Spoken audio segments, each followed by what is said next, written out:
The smell underground was always the same. Damp concrete that never quite dried out, even in summer. Chalk dust, the sour metal tang of paint on brass markers. And faint underneath it, the cigarettes the duty officer was not supposed to be smoking on the floor of the operations room. It is a Sunday in late April 1943, and a young woman in a navy blue uniform is climbing a ladder. The ladder is on small iron wheels. It rolls along a brass track at the foot of an enormous map, a map of the entire North Atlantic, taller than a London bus stood on its end, painted on canvas mounted on plaster, ruled in degrees of latitude and longitude. She carries a small wooden marker shaped like a coffin. Hand-painted on it in white is a number. The number is the U-boat's serial.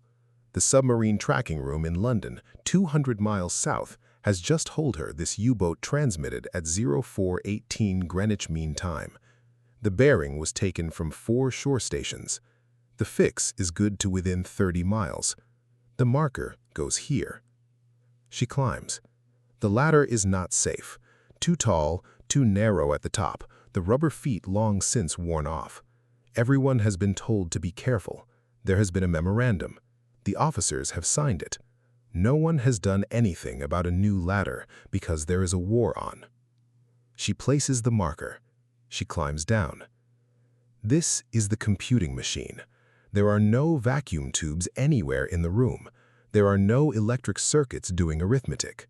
There are wooden counters, brass pins, grease pencils, slide rules, telephones, pneumatic tubes, and roughly 200 women between the ages of 18 and 23. It tracks every U-boat in the Atlantic Ocean, in real time, to within 30 miles, 24 hours a day. By the end of May, this machine, this room, these women, the corresponding rooms in London and Washington and Ottawa connected to it by undersea cable and teleprinter will help kill 41 U-boats in a single month. It will end the wolf pack. It will save Britain. And 5 days from now, on the morning of 25 April 1943, one of these women will fall off the ladder and die. Her name was Patricia Lane. She was a leading aircraft woman of the Women's Auxiliary Air Force. She was 21 years old. This is the story of the machine that killed her, and of the U-boats it killed back. To understand why the room had to exist at all, you have to understand what the Atlantic Ocean is. It is roughly 41 million square miles of salt water. From the western coast of Ireland to the Grand Banks of Newfoundland is approximately 2,000 nautical miles of open sea, most of it deep enough to swallow a battleship and never give back the wreck.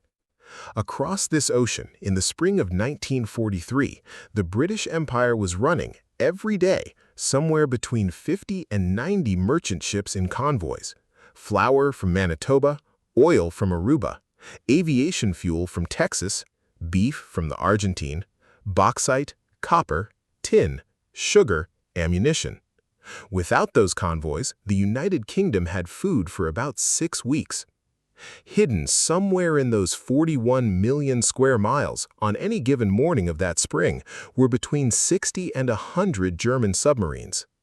A Type 7 U-boat, the workhorse of the Kriegsmarine, was about 220 feet long and roughly 20 feet wide.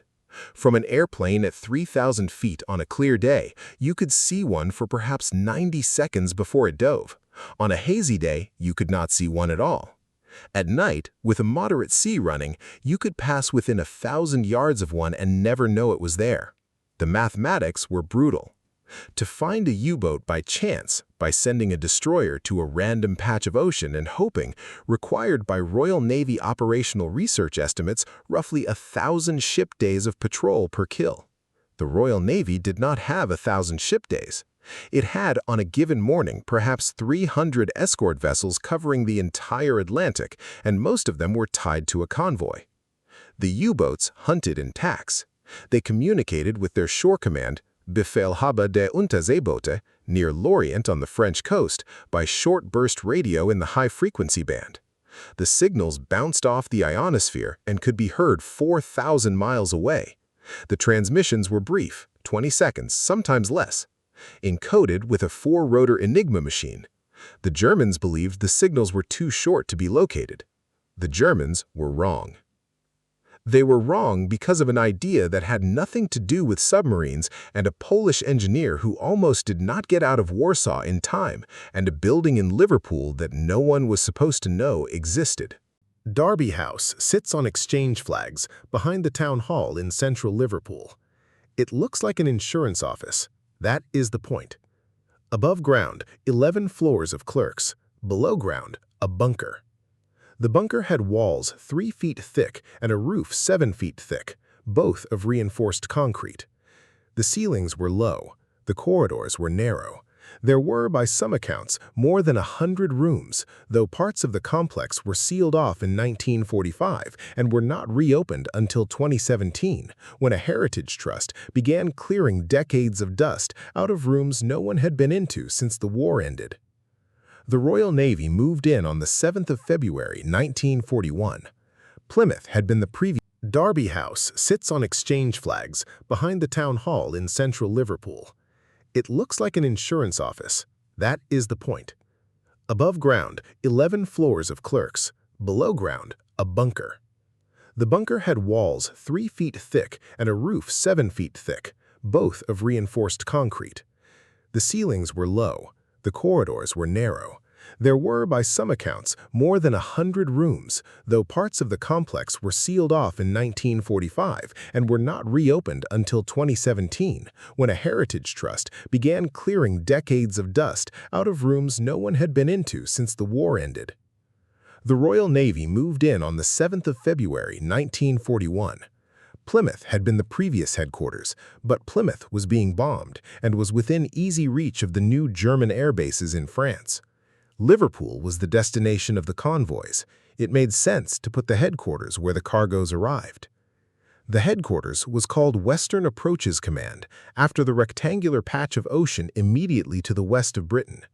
The new commander-in-chief was Admiral Sir Percy Noble, who was replaced in November 1942 by Admiral Sir Max Horton, a former submariner, which, as several officers noted at the time, was either ideal or an obvious mistake. Horton thought like the men he was hunting. The bunker held about 1,000 staff. Approximately 8 in 10 of them were women. Some were WRENs, Women's Royal Naval Service. Some were WAFs, Women's Auxiliary Air Force, because the operations room was a combined Navy and Royal Air Force facility, and Coastal Command had to be able to talk directly to Western Approaches with no intermediary every minute of every day. Some of the women were 18. A few were younger and had lied about their age. They worked 12-hour watches. They were paid less than the men. They slept in cots in dormitories above ground when there was no air raid, and on the floor when there was. The operations room was the size of a small theater. One end was the giant wall plot of the North Atlantic. The other end was the watch officer's dais. In between, on the floor, were tables for the various subplots.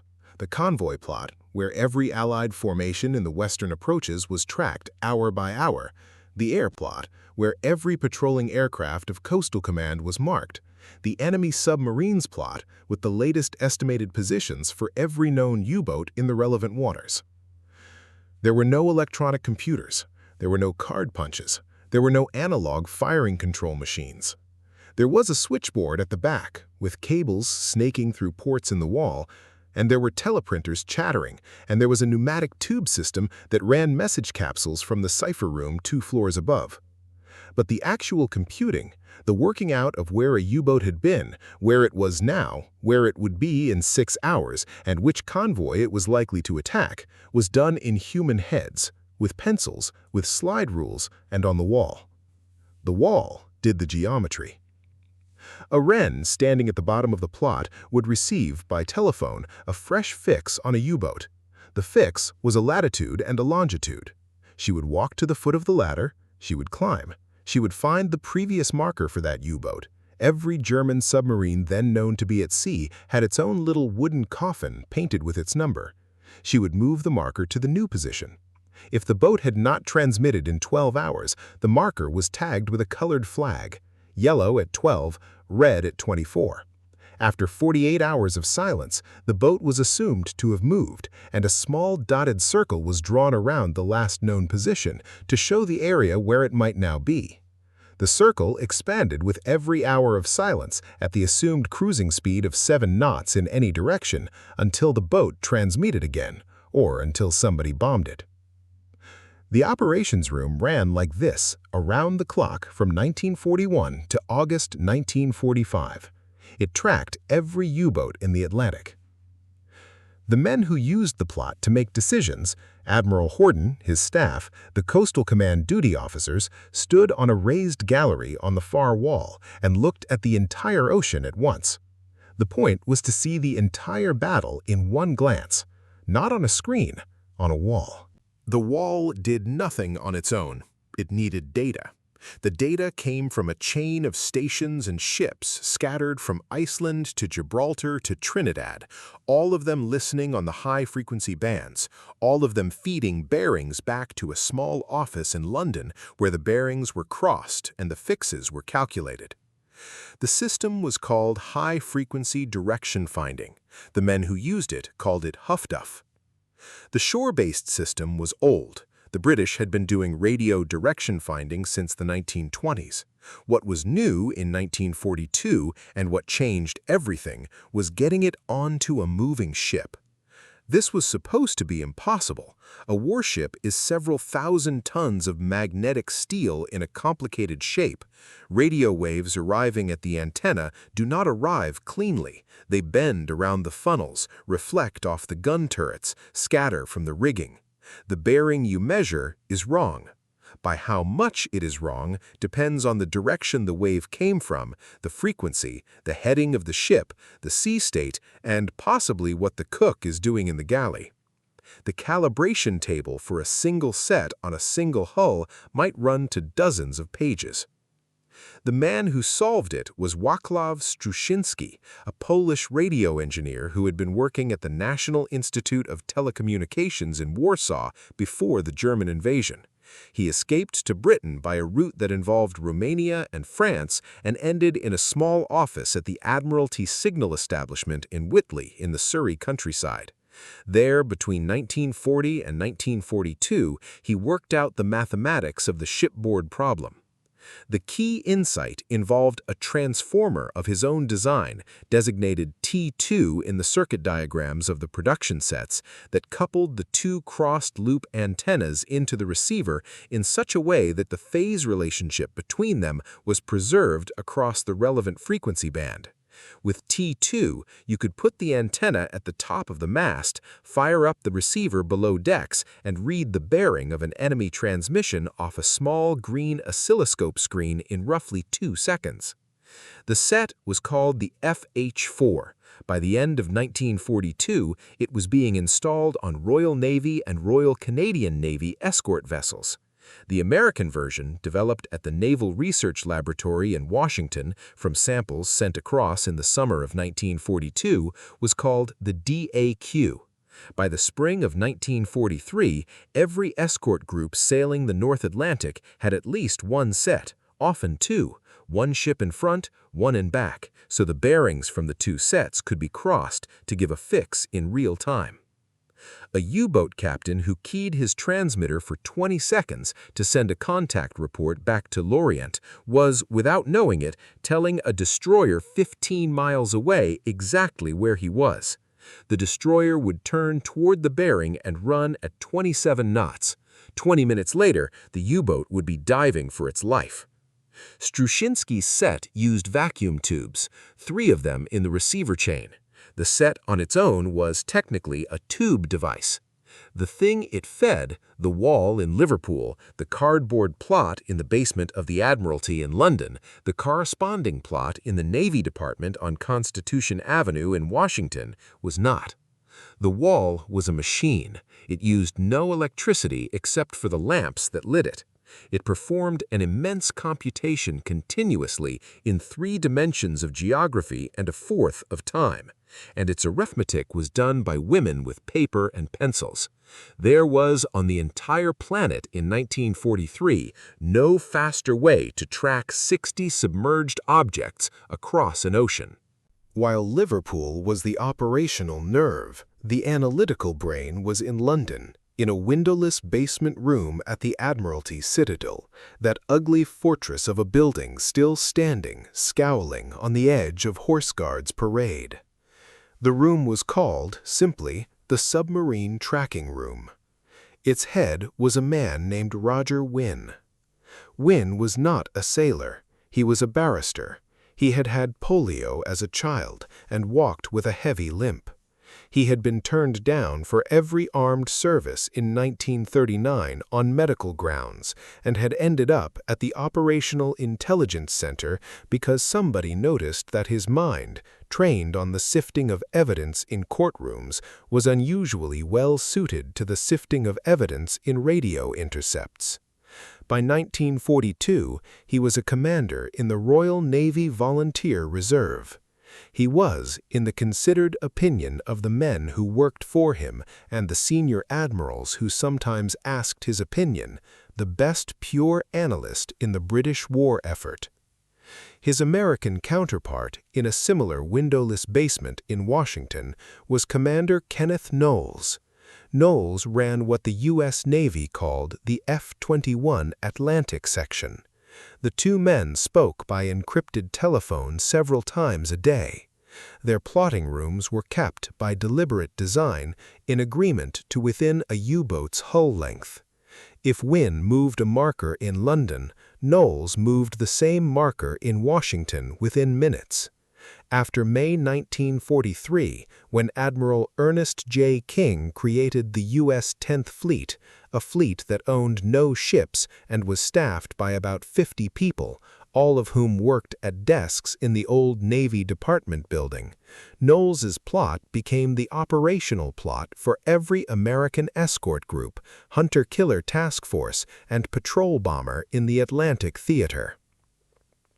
3 plots, then: Liverpool, London, Washington, updated continuously, identical to within the limits of teleprinter speed, tracking between them every German submarine at sea.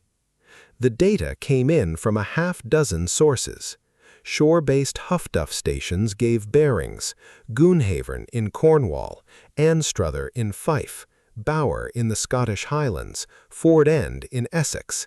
In Canada, Coverdale and Harbor Grace and Hartland Point. In the United States, Winter Harbor in Maine. Each station transmitted its bearing within minutes of an intercept. The bearings were crossed in London and converted into a fix. Shipboard Huffduff gave faster, closer bearings, sometimes good enough that the escort could be on top of the submarine before the U-boat captain had finished his coffee. Bletchley Park gave the deepest information.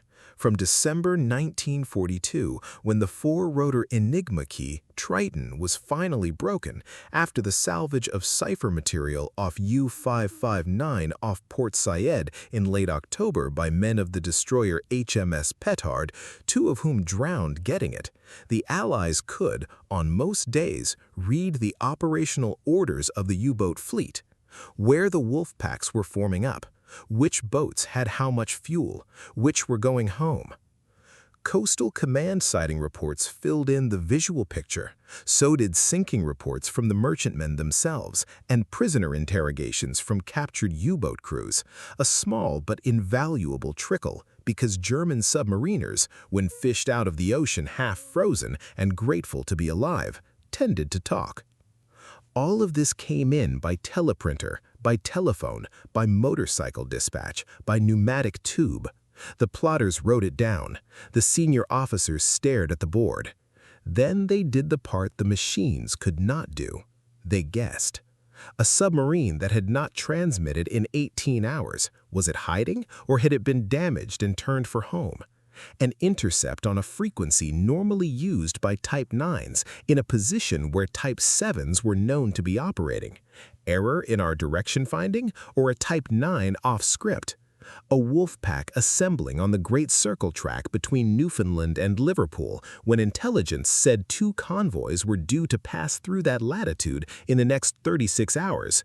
Which convoy do we divert and to where? The room got it wrong sometimes. It got it more right than wrong. Over the course of the war, the British Operational Research Section calculated that convoys whose courses had been altered on the recommendation of the tracking room suffered on average fewer than half the losses of convoys routed without that input. The machine was the room was the machine. Take any one component out, and it stopped working. The young women who actually ran the plots had been recruited through a process that was, by the standards of the British Civil Service in 1942, almost surgical. A Wren applicant who showed an aptitude for mathematics or for chess or for solving cryptic crossword puzzles was flagged early. So was anyone with a degree in modern languages.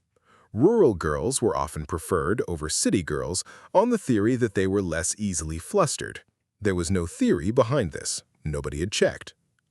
What the Royal Navy got in the end was a workforce of roughly 1,000 at Derby House alone, very few of them over the age of 25, running the most sophisticated information fusion operation in the world. They worked watches of 8 hours, then 12, then back to 8. They lived on tea and cigarettes and toast. They were paid a fraction of what the men in the same rooms were paid. They were not, in any official sense, in combat, and yet a Wren on a teleprinter at Derby House at 3 in the morning, transcribing a fresh Bletchley intercept that placed 11 U-boats on the path of convoy ONS-5, was as central to the war as any man on a destroyer's bridge. The work was tedious in a particular way. There would be hours of nothing, radio silence across the Atlantic, no sightings, the markers not moving. Then, in a span of 6 minutes, you would receive 11 intercepts, 3 sighting reports, a sinking report from a tanker that was on fire and going down, and an order from the senior officer watch to relocate 4 convoys before noon. The Wrens learned to handle both states without a change of expression. A photograph survives, taken in the operations room at Derby House in the summer of 1944. A Wren in a dark uniform stands at the foot of the Great Wall plot, looking up. Her hair is pinned back. Her expression is unreadable. She is holding a small wooden marker in her hand. Above her, the entire North Atlantic. There are no women on the gallery. The men on the gallery are studying the wall. There is a long argument, still alive in some of the regimental histories, about who really won the Battle of the Atlantic. The escort captains at sea, the coastal command crews flying out of Iceland, the codebreakers, the shipyard workers in Sunderland and Chester, Pennsylvania, building escorts faster than the U-boats could sink them. All correct. The argument is whether the women on the floor of the operations room belong on the same list. They do. In March of 1943, the room nearly lost. The Germans had introduced the 4-rotor Enigma at the start of February 1942. For most of that year, Bletchley Park could not read U-boat traffic at all. The tracking room ran on huff-duff and inference and luck. Losses rose to figures that the Admiralty kept off the front pages of the newspapers for fear of the public reaction. In November 1942 alone, U-boats sank around 134 Allied ships in the Atlantic, somewhere over 700,000 tons of cargo and steel and human bodies. The math of it was that the U-boat fleet was, by tonnage, winning the war. The salvage from U-559 in late October, 3 sailors dropping into the conning tower of a sinking submarine off Port Said and bringing up cipher books and rotor settings, 2 of them drowning when she went under, gave Bletchley what it needed to break Triton. By December, the tracking room was reading U-boat orders again. Losses fell. Then, on the 10th of March 1943, the Germans changed the key. For 9 days, Bletchley was blind. In those 9 days, 3 convoys met the largest concentration of U-boats ever assembled. Convoy SC-121 lost 13 ships. Convoy HX-228 lost 4, plus the British destroyer HMS Harvester, rammed by U-444 and sunk shortly afterward. Then came the worst, the joint passage of HX-229 and SC-122, 2 convoys totaling about 100 ships, intercepted by approximately 40 U-boats over a 4-day running battle. 21 merchantmen were sunk in the most successful U-boat attack of the entire war. 1 U-boat was lost in exchange. In the tracking room, Wynne looked at the wall and saw, for the first time since 1941, the possibility of losing. A memorandum from the naval staff, written that month and now in the National Archives, used the word ominous. The British and American shipyards were, in real-time fact, building merchant ships faster than the U-boats were sinking them, about 1 million gross tons launched in American yards in March alone. But the men in the tracking room did not know that yet, and even if they had, the loss of life and cargo in the Western Ocean was a wound that could not be sustained indefinitely. Admiral Horton in Liverpool made 2 decisions. The first was to continue the work of Captain Gilbert Roberts and the women of the Western Approaches Tactical Unit, a small unit operating from the upper floor of the Exchange buildings across from Derby House, where war games were run on a linoleum floor with chalk lines and cardboard counters to develop new escort tactics. By March of 1943, Roberts and his team, 66 Wrens over the war's duration, nearly all of them in their early 20s, had already produced a maneuver called Raspberry, a coordinated escort sweep to be executed when a convoy was attacked at night by a surfaced U-boat. Raspberry had its problems and was canceled in May, but its successors, Banana, Pineapple, Step Aside, Beta Search, kept coming. Roberts trained close to 5,000 escort officers over the course of the war. The training did not happen in lecture halls, it happened on hands and knees on a chalked floor. The second decision was to throw everything available into the next major convoy battle, to make it the test case, to find out whether the new tools, the new tactics, the new airborne radar, the new centimetric HDF sets, the readable Enigma could turn the math around. The convoy was ONS-5. It departed Liverpool on the 21st of April, 1943. The room watched it sail. What follows is what the wall in Liverpool saw. ONS-5 was 42 merchant ships bound, in ballast or with export goods, from Liverpool to Halifax. The escort was Escort Group B7, the destroyers HMS Duncan and HMS Vedette, the frigate HMS Tay, the corvettes Sunflower, Snowflake, Loosestrife, and Pink, and 2 rescue trawlers, Northern Gem and Northern Spray. The senior officer escort was Commander Peter Gretton in Duncan. Gretton was 30 years old. He had a reputation for being hard on his crews and harder on himself. He did not sleep on a convoy. On the 23rd of April, in a moderate gale, the wall received its first marker change for ONS-5. B-17D of 206th Squadron, flying out of Bembecula in the Outer Hebrides, sighted U-710 on the surface and sank her with depth charges. 1 U-boat marker came off the wall. A Wren climbed the ladder, took it down, set it on a small ledge for boats confirmed lost. On the 25th of April, the day Patricia Lane fell from the ladder and died, the wall received 23 updates in the morning watch alone, and the convoy began its slow course alteration to clear the worst of a forming wolf pack. By the night of the 28th, U-650 had found ONS-5 and was transmitting contact reports. The shore-based Huff Duff network gave the bearing within 7 minutes. Gretton, on the bridge of Duncan, knew that he had been seen. He knew from the readings on his own ship's set that 3 more boats were closing. What followed was an 8-day running battle in winds of force 6 to 10. 13 Allied merchantmen went to the bottom. 6 U-boats were destroyed. At least 7 more were damaged badly enough that they limped home.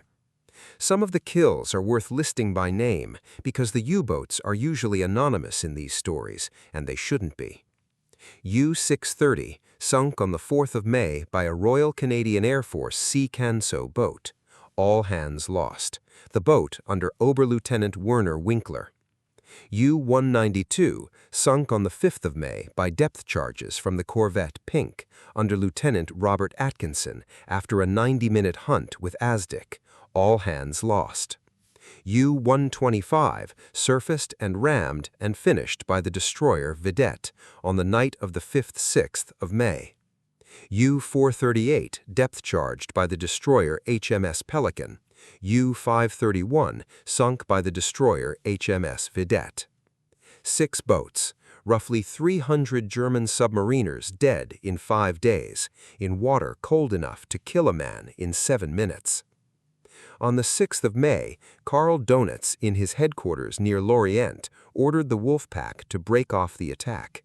2 weeks later, the convoy SC-130 went through and lost no ships at all, while at least 3 U-boats were destroyed in the attempt.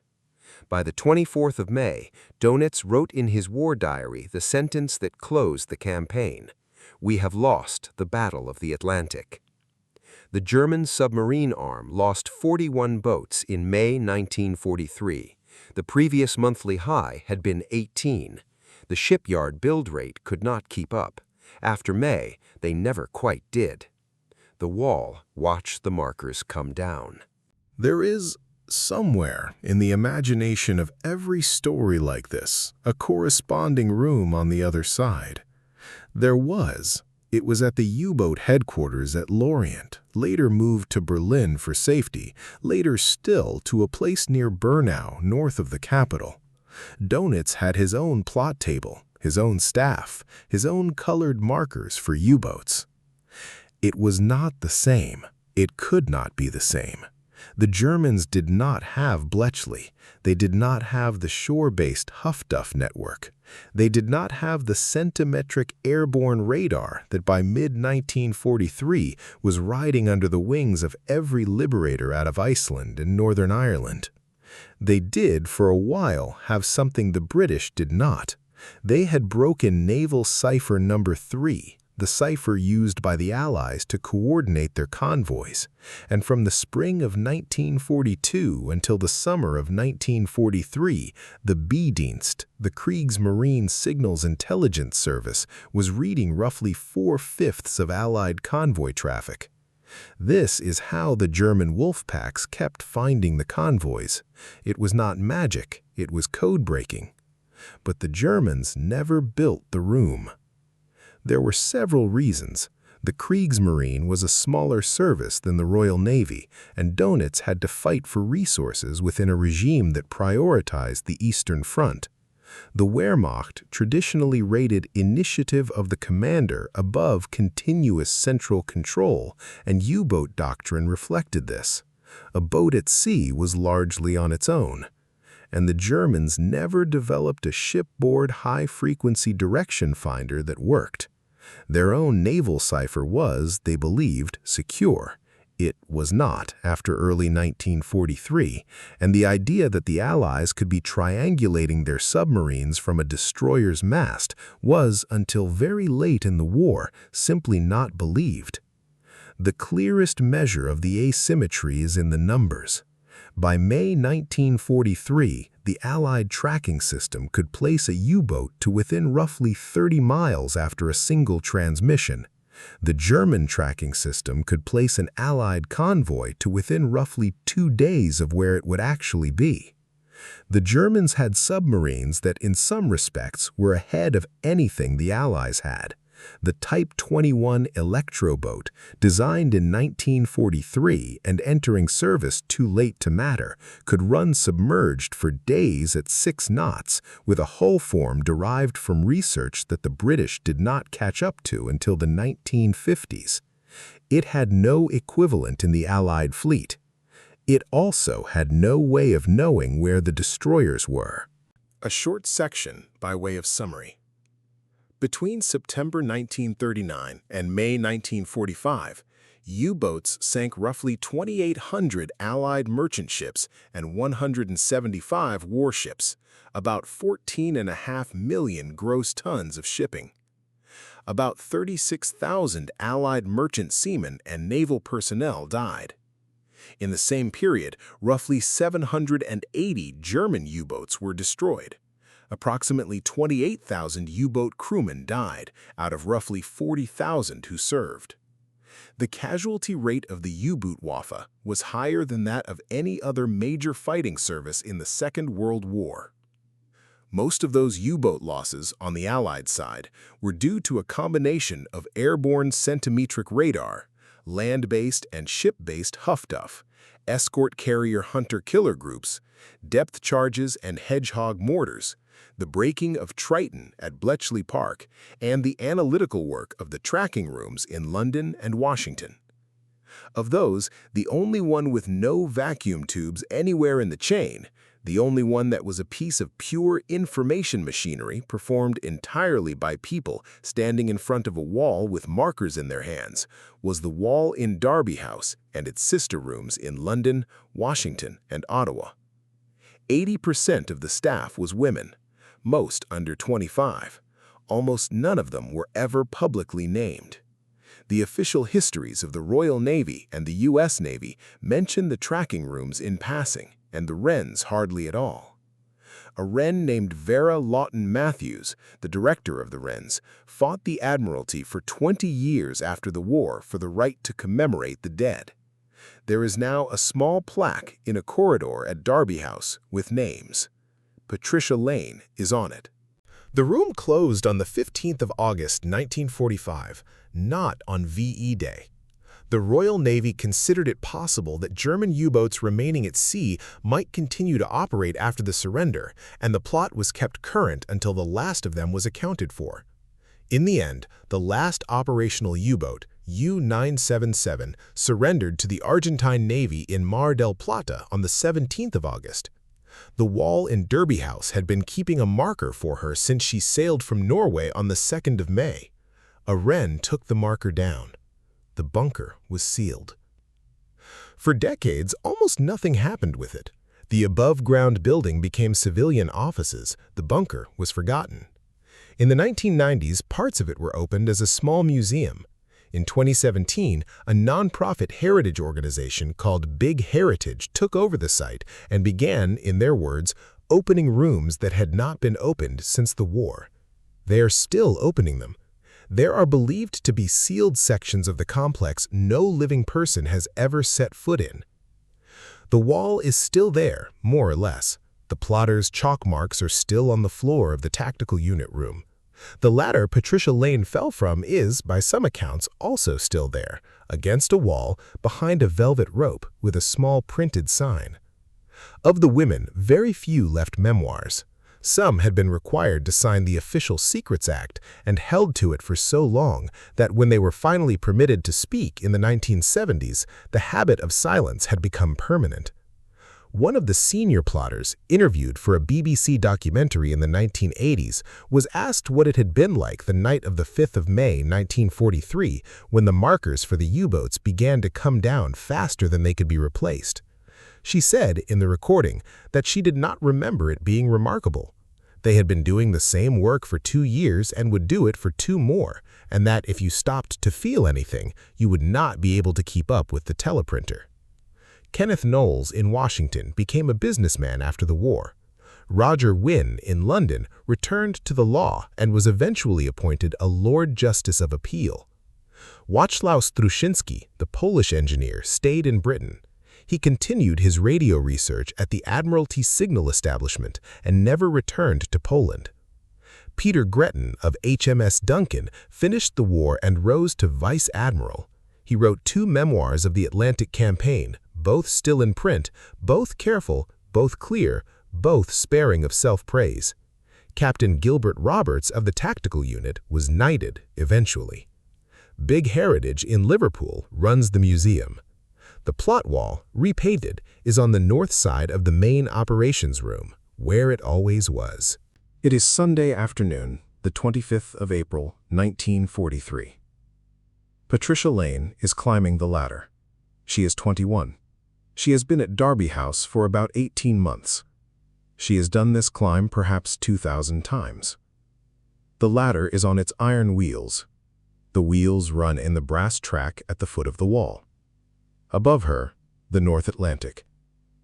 8 days ago, ONS 5-1 sailed from Liverpool. The convoy is somewhere west of the Hebrides, slowing down in a force 8 gale. The wall shows it as a small group of pale wooden tokens edging westward. Around it, scattered across the central Atlantic, the dark coffin-shaped markers of the U-boats. 23 of them that the tracking room knows about. There may be more it does not. She is carrying a marker. She is going up to place it. The marker is for a U-boat that is just transmitted from grid square AK-94, somewhere south of Cape Farewell, at 0418 Greenwich Mean Time. The fix is good to within 28 miles. She climbs. She is competent. She has done this climb 2,000 times. The ladder slips. We do not know exactly how. The accident report has not survived, or has not been released. We know only that she fell from somewhere near the top of the wall, call it 18 feet, and that she struck the concrete floor of the operations room, and that she was pronounced dead at the scene, and that within 2 hours, the duty wren was back at the foot of the ladder with a fresh marker, and the plot continued. 11 days later, the markers for U-630 and U-192 and U-125 and U-438 and U-531 and U-209 were taken off the wall. None of them was replaced. Within 2 weeks of those days, the German U-boat fleet withdrew from the North Atlantic. The convoys began to come through unmolested. There is a chain that runs from the cabin of U-559 in October 1942, through the basement at Bletchley, through the FH-4 set on the foremast of HMS Duncan, through Wacław Strusinski's transformer T2, through the wall at Derby House, through the ladder Patricia Lane was climbing, through the markers she was placing, through the gallery where Admiral Horton stood and looked at the entire ocean at once, to the deck of the Pink and the depth charge that killed U-192. The chain had no vacuum tubes in the part that mattered most. The part that mattered most was the wall and the women who climbed up to it. It tracked U-boats. It killed them. It cost a young woman's life on a wet Sunday afternoon in Liverpool when the sea was 400 miles away and the markers were still moving. This is how things were built, and what they cost.